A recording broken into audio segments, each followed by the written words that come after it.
Hola, ¿cómo están? Bienvenidos a Escaño 131, un espacio creado para dar a conocer cuáles son y en qué consisten las principales funciones del Parlamento Nacional y por ende de los congresistas de la República.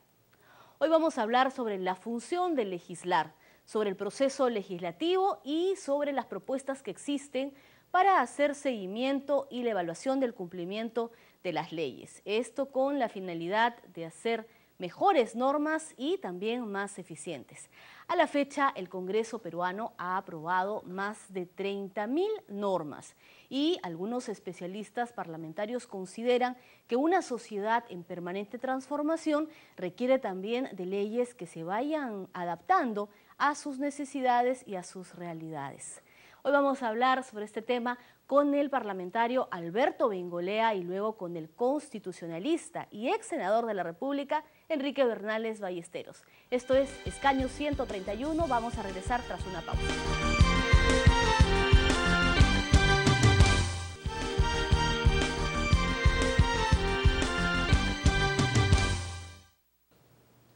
Ya estamos de regreso en Escaño 131 para darle la bienvenida al congresista Alberto Bengolea, que el día de hoy está aquí con nosotros para conversar sobre la función legislativa, sobre el proceso legislativo y todo lo que incluye esto, ¿no? Incluso también el seguimiento y la evaluación de las leyes, una vez dadas. Congresista, ¿cómo está? Muchas gracias otra vez. ¿Qué tal? Encantado de estar acá.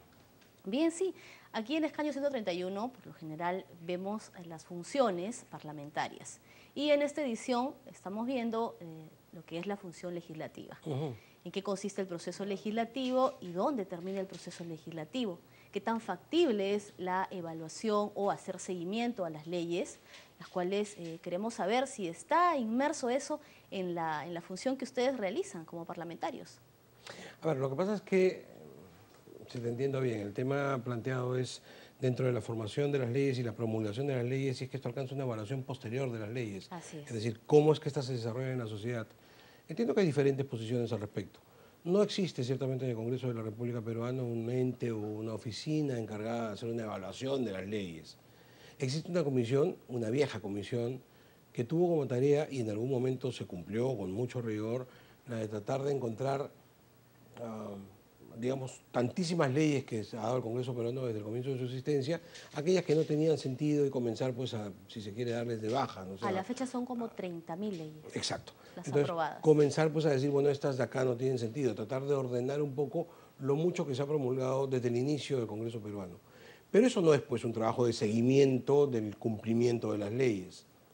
La pregunta de fondo es, ¿le compete al Poder Legislativo hacer este seguimiento? Entiendo que hay quienes piensan que sí. Inicialmente yo pienso que no. Yo creo que el trabajo del legislador, la tarea legislativa, culmina en la dación de la ley. Ciertamente, si el operador de la ley, ya sea los abogados, el Poder Judicial o los sectores en los cuales está regulándose esta ley, determinan que esta ley no ha sido eficiente, no funciona, o lo que esto fuese, evidentemente hay alarmas que se prenden y que llegan al Parlamento de la República para buscar la modificación de las mismas. O la modificatoria de algunos artículos, De acuerdo, o la derogatoria, ¿no? Si fuese el caso, ¿no es cierto? Pero no es un proceso que surja desde el mismo trabajo del legislativo. Surge en la sociedad civil, que llega, sin duda, al legislativo a decir esto acá no está caminando, esto hay que cambiarlo, algún congresista lo hace suyo y lo que comienza es un proceso que ya seguramente lo has tratado en su oportunidad, de lo que es la promulgación de las leyes. Aquel que tiene iniciativa lo promulgará, porque la modificación de una ley por ineficiencia, por lo que sea, no es otra cosa que la promulgación de una nueva ley, ¿no es cierto? Así que el proceso es exactamente el mismo. Dar vida a una nueva ley. Exacto. En cuanto al seguimiento, entonces, no encuentro un organismo en el Congreso encargado de la materia, primero. Segundo, si seguimos en rigor y en estricto lo que manda la Constitución, el mandato de la Constitución hacia el legislador es el dar la ley, ¿no es cierto? Si me permites, además, un segundo, recurrir al texto legal. El artículo 102 dice que son atribuciones del Congreso dar leyes, etcétera, y luego en un segundo inciso, velar por el respeto de las mismas. Velar por el respeto, es decir, que no haya un incumplimiento, velar por el respeto. Pero el cumplimiento de la ley es un mandato que la Constitución hace al presidente de la República. Artículo 118 de la Constitución.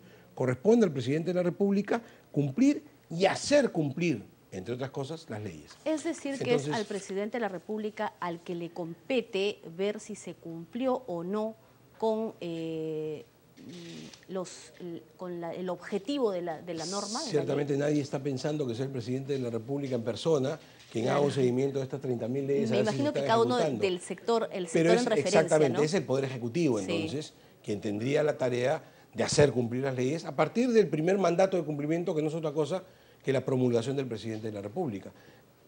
Me explico, el Congreso puede votar una ley, podemos votar todos a favor, pero mientras esta no sea promulgada, la ley no existe. Exacto. Quien la promulga es el presidente de la República. Incluso algunos requieren de reglamentación. El presidente de la República, o hay un proceso alternativo, si es que esta es observada y el Congreso insiste, la promulga el presidente del Congreso. Pero son casos excepcionales. Normalmente es el presidente de la República el que dice, esto es ley, y pone su firma. Y a partir de ahí comienza una tarea del Ejecutivo de hacer cumplir la ley, que es el mandato constitucional. Congresista, ahora, ¿qué tan importante es, a su juicio, hacer evaluación de los impactos de las leyes en nuestro país o de los efectos de las leyes en nuestro país? Puede ser importante. Encuentro, sin embargo, que es una tremenda tarea. Así es. Pensar que esto puede ser tarea de una comisión del Parlamento, me parece que es no conocer la dinámica del Congreso de la República. Sería una tarea agotadora, enorme. ¿Le parece ambicioso? Demasiado. Necesitaríamos de muchísimo más personal. En otros parlamentos se hace, ¿no? Claro, estoy hablando de parlamentos como el europeo, como en Canadá. Al que seguramente no le cuestionan cada vez que se forma una comisión, una oficina nueva, ni se está entrando en la mezquindad o el detalle de si se le está pagando tanto o cuánto a un nuevo asesor. Para hacer un trabajo como el que tú me dices, se requiere montar toda una oficina. Porque tú mismo has dicho, estamos hablando de 30.000 leyes y cada semana se producen otras leyes más. Entonces, ¿cómo se hace un trabajo de seguimiento para hacer esta tarea? Yo creo que es una tarea de cada sector. Una vez que la ley encuentra vida, tiene vida propia, decimos los abogados, Sí. Una vez que ya es promulgada, y allí el desenvolvimiento de la misma es algo que tiene que ver más con los operadores del derecho que con los legisladores. Y también dicen los abogados que una ley no es inerte, ¿no? También. Pero por eso te digo, yo creo que cada uno, zapatero a tus zapatos, al legislador la tarea que le compete es dar la ley. Es el operador del derecho el que la va a ver en movimiento, el que la va a ver en vida y el que tendrá que determinar a través de múltiples canales si es que esta ley es eficiente o no lo es. Pero además, lo que sí se puede hacer, y es algo que sí me parece debería hacer el Congreso de la República, y eso sí se puede instalar, es una comisión de seguimiento de la promulgación de las leyes y de la reglamentación de las leyes. Que sí se está haciendo, ¿no? Sí. Exacto. Lo hace. O sea, es decir, se trata de ver, no solamente de evaluar la función legislativa del Ejecutivo, que eso sí se hace cuando se delega facultades, sino además cuánto está demorando el Ejecutivo para reglamentar las leyes promulgadas. Y ahí tenemos un enorme problema. Sí. Hay una gran cantidad de leyes que el Parlamento aprueba y que no son reglamentadas por el Poder Ejecutivo. Se demora muchísimo el Ejecutivo en reglamentarlas y sabemos que sin su reglamento muchas veces las normas no se aplican. De manera que ahí sí creo que habría una función de fiscalización. Fíjate que ya no es como legislación, es como fiscalización en el sentido que el legislativo, que tiene tarea de fiscalizador, le diga al Ejecutivo, oiga, cumpla con su tarea. Yo di la ley. Es que las funciones parlamentarias están articuladas, Sin ¿no? duda. Articuladas, porque incluso también podría, para los ciudadanos que nos están escuchando, podría suceder que hay un sector de la población que está muy interesado en que esa iniciativa legislativa salga adelante, que sea promulgada, que sea reglamentada, y entonces el nexo entre el Ejecutivo y ellos pues serán ustedes, los parlamentarios. Pero repito, ahí ya no como parte de la tarea legislativa, sino como parte de la tarea de fiscalización. De fiscalización. De decir, mire, señor Ejecutivo, usted tiene que hacer esta tarea, su función es reglamentar la norma. Ya la entregamos, ¿qué espera para reglamentar?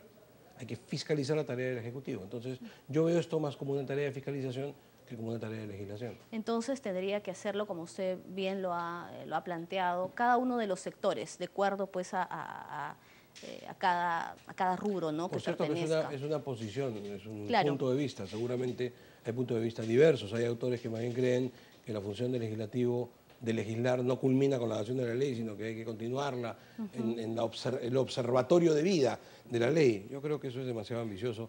Por lo menos sí me parece. Podría llamarse así. Bien, y para finalizar, congresista, y para quienes nos están escuchando puedan conocerlo, puedan saber, ¿cómo es que, o quiénes pueden presentar un proyecto de ley? ¿Quiénes están facultados para presentar un proyecto de ley? ¿Cómo llegan los proyectos de leyes aquí al Parlamento? ¿Cómo es este proceso legislativo?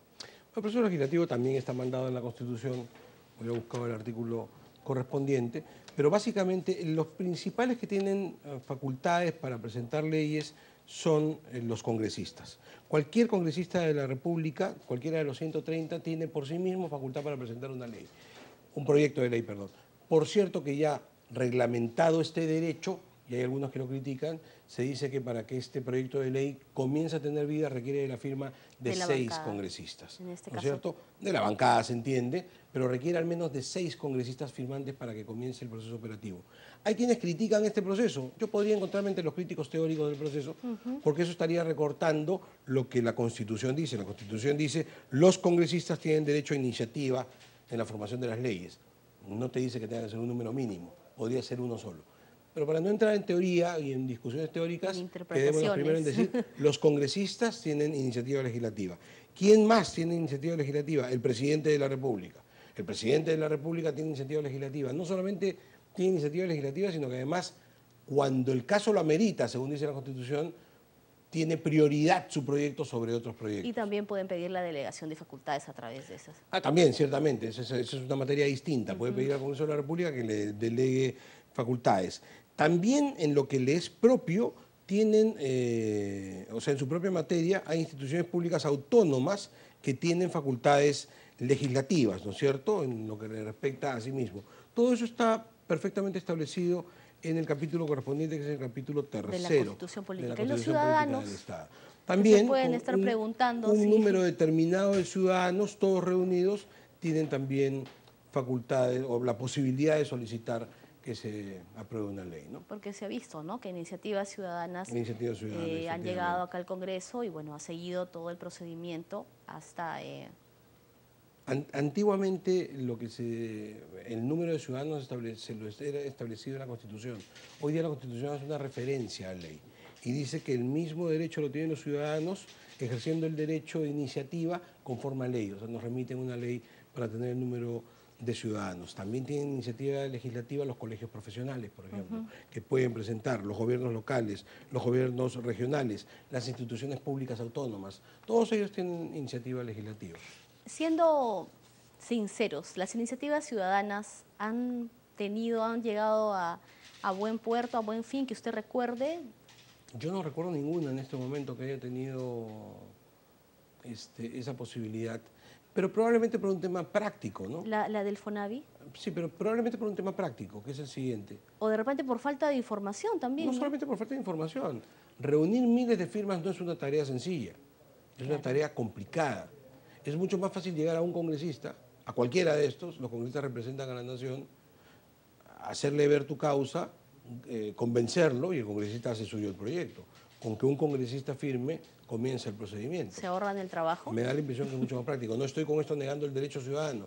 El derecho ciudadano no queremos negar el derecho ciudadano. Sin duda. Pero el derecho ciudadano yo creo que está en esta materia observado a partir de una situación en la cual, yo espero que esto no ocurra, ningún congresista esté apto o dispuesto para asumir la tarea de representación y no haya uno solo en los 130 en donde la ciudadanía puede encontrar eco. Frente a esa negativa del Congreso, entonces tendría que organizarse la ciudadanía para formular una iniciativa legislativa, que es absolutamente posible, pero te repito, frente a la posibilidad de que un congresista asuma la tarea, parecería poco práctica. ¿Qué es lo que se está haciendo pues, ahora, ¿no? Es lo que se ve en la práctica, como usted dice, que por lo general pues, los colegios profesionales o ciertos sectores pues, lo encaminan al despacho congresal, ¿no? O a veces también a la bancada, ¿no?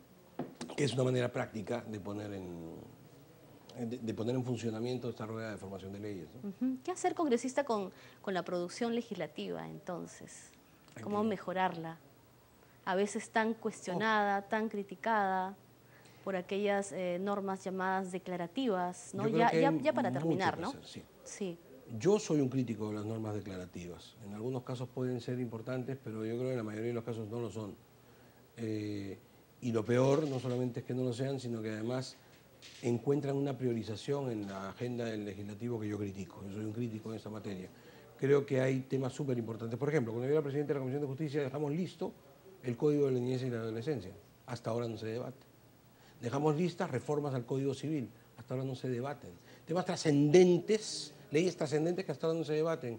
Y sin embargo, pasan un montón de normas declarativas en fin, tendrán su importancia. Yo respeto a todos, creo que todos merecen respeto, pero no, no deberían estar dentro de esa priorización que se hace. Entonces, yo creo que habría que tratar de apuntar más a tener una agenda legislativa clara, con Claro. prioridades definidas, En y que el Congreso se aboque a esas tareas y no a otras, ¿no? para luego pues recibir los cuestionamientos, ¿no? Que con toda justicia se realizan. Yo mismo, ayer o antes de ayer, he tenido que dirigirme a la prensa para establecer serios cuestionamientos con respecto a las prioridades que en este último mes ha tenido el debate del Pleno. Parece que el asunto ha mejorado un poquito. Espero que siga mejorando. Muy bien, congresista. Vamos a ver entonces, nosotros le agradecemos por haber estado con nosotros el día de hoy y hay mucho que conversar, ya será para otra oportunidad. Listo. Muchas gracias otra vez. Gracias. Bien, esto ha sido Escaño 131, nuestra primera entrevista de esta edición con el congresista Alberto Bengolea, a quien le agradecemos una vez más por su participación el día de hoy. Estamos viendo la función de legislar. Regresamos tras una breve pausa. Acompáñenos.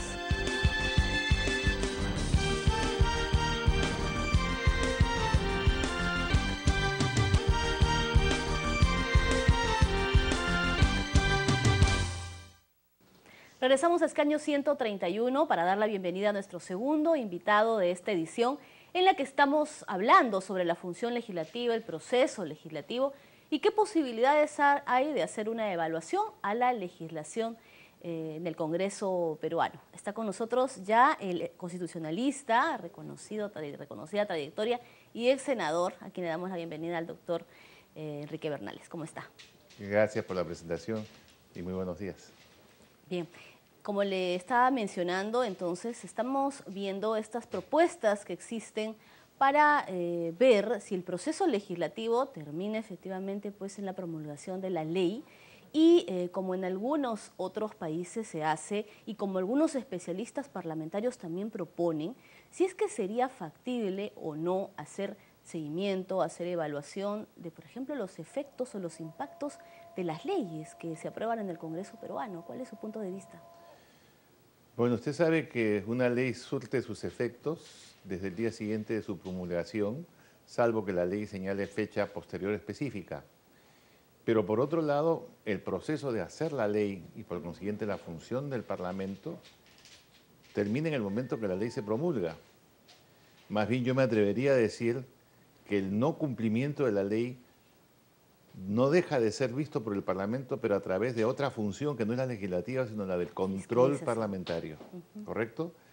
Porque una vez que la ley está promulgada, ella, en cuanto a su seguimiento, o entra en el ámbito del Poder Judicial, del Ministerio Público, de los distintos sectores según la naturaleza de la ley, y por consiguiente, en lo que podríamos llamar el conocimiento y el cumplimiento, o sea, la obligatoriedad de acatar y hacer lo que la ley dispone por parte del ciudadano. En todos estos campos, si el Parlamento interviniese, estaría duplicando funciones y generando más bien una cierta confusión en el campo de la aplicación de la ley. Yo creo que el mejor Parlamento es aquel que se ciñe sus atribuciones dentro del ámbito de las competencias que la Constitución le señala. ¿Y a quién le correspondería hacer esta evaluación de los efectos de las leyes? Es que en realidad la palabra evaluación en este caso es discutible. Las leyes se cumplen y se cumplen, ¿no? La evaluación es un criterio de análisis de la ley que en todo caso corresponde a la doctrina, a la academia universitaria, al ejercicio de la profesión para determinar la calidad de la ley. Y en todo caso, si la ley no es buena, vendrán las propuestas de modificación total o parcial. Pero la palabra evaluación es un criterio de medición. Se evalúa lo que se puede medir. La ley no se mide. ¿Qué palabra sería para usted la más adecuada? ¿Seguimiento? Seguimiento, cumplimiento de la ley. Pero repito, el seguimiento y el cumplimiento escapa a las atribuciones constitucionales del Parlamento. ¿Para usted esto ayudaría de repente a que los ciudadanos se sientan mejor representados si es que se llega pues, a ver que la ley o que las leyes dadas o que las iniciativas pues responden justamente a esas necesidades, causan, es decir... No, no es así. Yo creo que el ciudadano, cuando se da cuenta que un parlamentario no es bueno, lo que dice es, ¿por qué voté por él? No volvería a votar por él. El ciudadano corrige en el voto su equivocación de haber elegido a un mal parlamentario. Sería importante entonces que en nuestro país se realice, tal y como usted lo está señalando, desde el exterior, este seguimiento o cumplimiento, o ver si las leyes se están cumpliendo o no. No, lo que sucede es que ¿Es necesario? en una democracia constitucional lo que nunca desaparece es la coordinación interórganos. O sea, el Poder Judicial, el Poder Ejecutivo y el Poder Legislativo no son tres compartimentos estancos que no se comunican entre sí y donde cada cual enarbola su bandera de autonomía. No. Desde las formulaciones clásicas de Montesquieu en adelante, la división de poderes es para evitar la concentración del poder, pero no para que un poder ignore lo que el otro hace. La coordinación, la interconexión, la relación constante y sistemática es parte del enriquecimiento cotidiano de la democracia. Y a su modo de ver, en la actualidad se está dando... No, porque desgraciadamente somos una democracia imperfecta. Estamos, en términos de funcionamiento de la democracia, seguimos en pañales. Lo que pasa es que ya somos un niño que tiene más de 190 y pico años en ese estado. Por ejemplo, no hemos avanzado lo que debiéramos haber avanzado en materia de estructura del Estado, funcionamiento de las instituciones, desarrollo de la vida ciudadana y, por consiguiente, un mayor nivel de eficiencia en el funcionamiento de los órganos del poder del Estado, que son los tres que le menciono. Sé que de repente esta pregunta le puede parecer muy general, pero ¿cómo hacer mejores leyes? ¿Cómo hacer mejores leyes? Yo creo que el punto fundamental está en el origen. Hay que recuperar partidos políticos.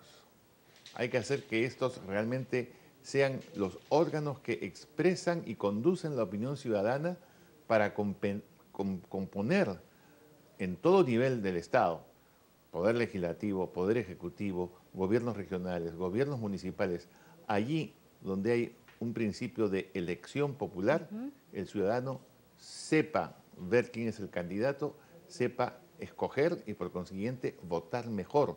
Cuando se vota mejor, los órganos están bien compuestos y por consiguiente las relaciones fluyen de una manera donde no solamente es el análisis, la proposición, el pensamiento, sino también los mecanismos procesales funcionan mejor. Está en el debate, ¿no? La reforma de la ley de los partidos políticos actualmente, Sí, pero en el Congreso.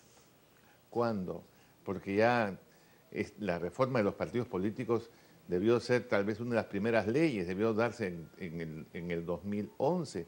Estamos en vísperas casi del 2016 y me temo que no se va a dar o se va a dar corriendo.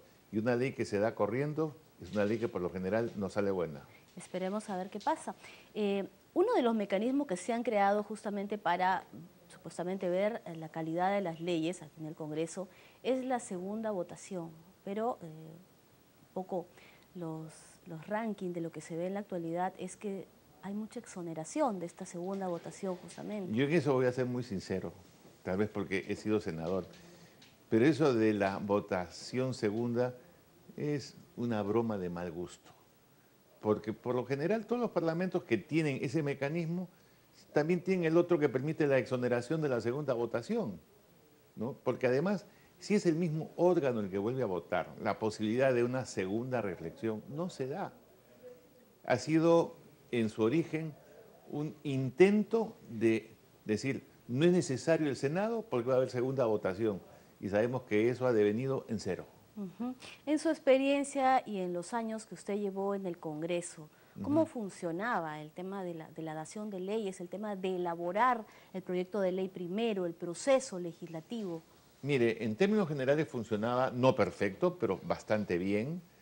Si hubiera que regresar al sistema bicameral, yo no repetiría exactamente la fórmula de 1979, porque creo que en términos de desarrollo científico, de la capacidad de legislar y de gobernar, tenemos hoy en día instrumentos como los que provienen de la informática, de todo lo que es el mundo virtual, que determina una mejor velocidad en el conocimiento de las cosas, pero también la posibilidad de ser mucho más eficientes en una distribución funcional entre las dos cámaras, de tal manera que no sea una repetición la una de la otra, que en cierto modo podía ser, al menos en parte, el sistema anterior.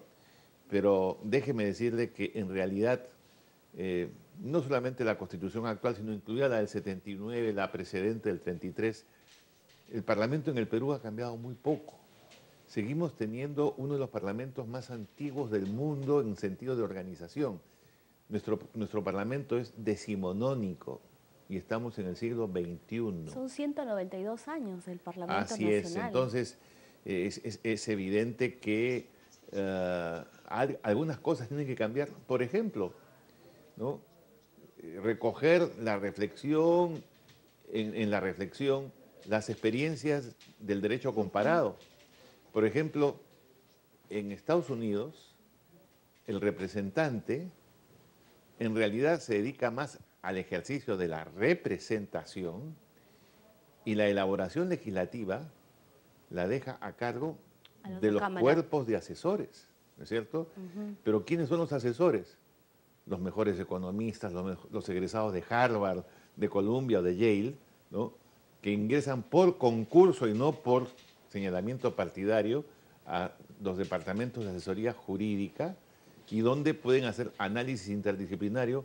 El parlamentario despacha, se informa y el día en que su concurrencia al Parlamento es obligatoria es el día de la votación. Claro, solo va a votar.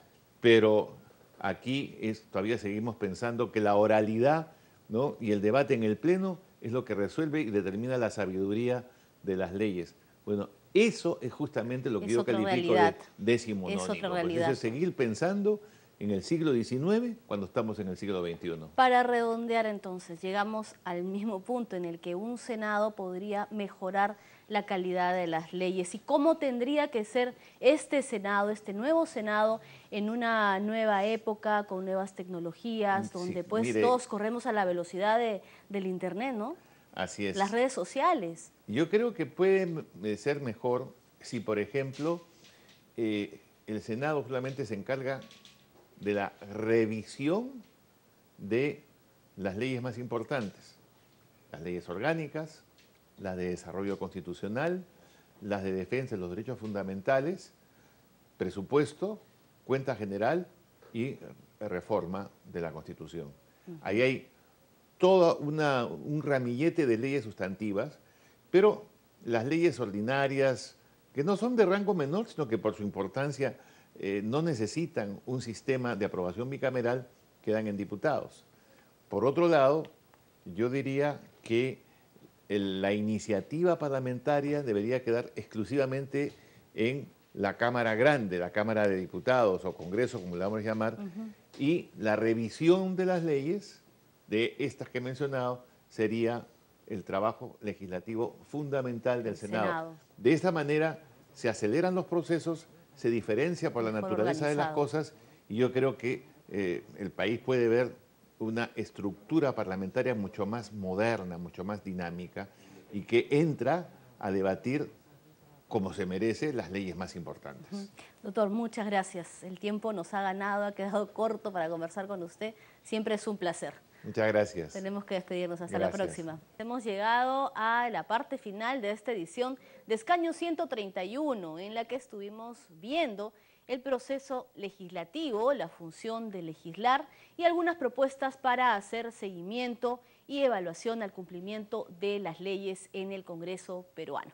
Es todo por hoy, yo me despido, pero antes tengo que recordarles que pueden escribirnos al correo electrónico que aparece en su pantalla. Hasta la próxima, nos vemos.